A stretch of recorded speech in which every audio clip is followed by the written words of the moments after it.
நிறைவான வாழ்க்கை மனிதர்களின் உணர்வுகளை தான் பதிவு பண்ணலாம். உணர்வுகள் இதை நீங்கள் not only street wedding photography பண்ணலாம், நேச்சர் ஃபோட்டோகிராஃபி பண்ணலாம். சரி, உணர்வுகளை பதிவு பண்ணிட்டீங்க.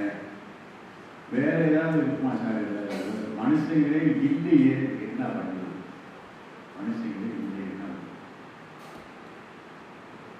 இயற்கையை பதிவு பண்ணிங்கனாலும் அது ஒரு ஸ்ட்ரீட் ஃபோட்டோகிராஃபி. அதுக்காக சாமி நம்ம ஓரம் ஓடுறது இல்லை, என்ன பண்ணுறது இல்லை. இயற்கையை பதிவு பண்ணாலும் ஸ்ட்ரீட் ஃபோட்டோகிராஃபி தான். சரி, அடுத்த பாயிண்ட் என்னன்னா கலர்ஸை நீங்கள் எவ்வளவு நீங்கள் அப்சர்வ் பண்ணுறீங்க அப்படின்றது தான் உங்களோட இது.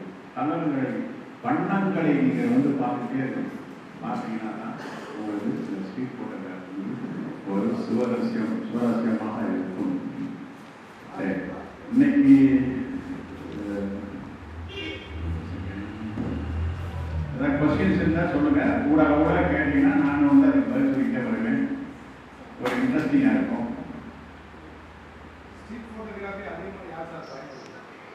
எப்படிங்க? நீங்களும் சார், நீங்கள் கல்யாண வீட்டுக்கு போய் படம் எடுத்தாலும் ஸ்ட்ரீட் ஃபோட்டோகிராஃபிக்கு சம்பந்தம் உண்டு. நாங்கள் தான் திருப்பி சொல்கிறோம்.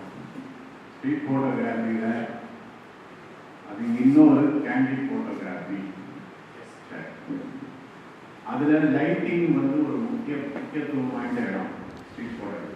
அங்கேயும் நீங்கள் பண்ணுறீங்க, நிழல்களையும் படம் எடுக்கிறீங்க. அதனால் நீங்கள் திருமண நிகழ்வுகளையும் போய் படம் பண்ணும்போதும் உங்களுக்கு அது உங்களை அறியாமல் இருக்கு. அதை மெருகேற்றும் வகைகளுக்கு உதவியாக தான் இந்த ஸ்ட்ரீட் ஃபோட்டோகிராஃபி. உணர்வுகள், திருமணங்கள மகிழ்ச்சி, ஆனால் பொதுவாக கல்யாணத்துக்கு போனால் முதல்ல அதை அப்சர்வ் பண்ணுவோம். என்ன இதை பதிவு பண்ண முடியாது? ஒரு முக்கியமான விஷயம் என்ன இருக்கும், ஆனால் போஸ்ட் பண்ணாமல் இருக்கும். அது ரொம்ப முக்கியம். போஸ்ட் பண்ணி எடுத்துட்டோம் அப்படின்னா நம்மளை ஏமாற்றிக்கிறதா என்னைக்குமே இருக்கக்கூடாது. ஃபால்ஸ் இன்ஃபர்மேஷன் அப்படியே ரொம்ப ரியலிஸ்டிக்காக எடுத்து பாருங்க.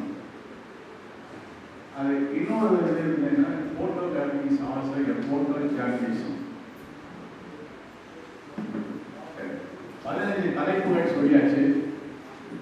என்னென்ன மாதிரி பண்ண போகிறோம்? முதல்ல ட்ரெஸ் கோட் அப்படின்னு சொல்லி போடுறோம்.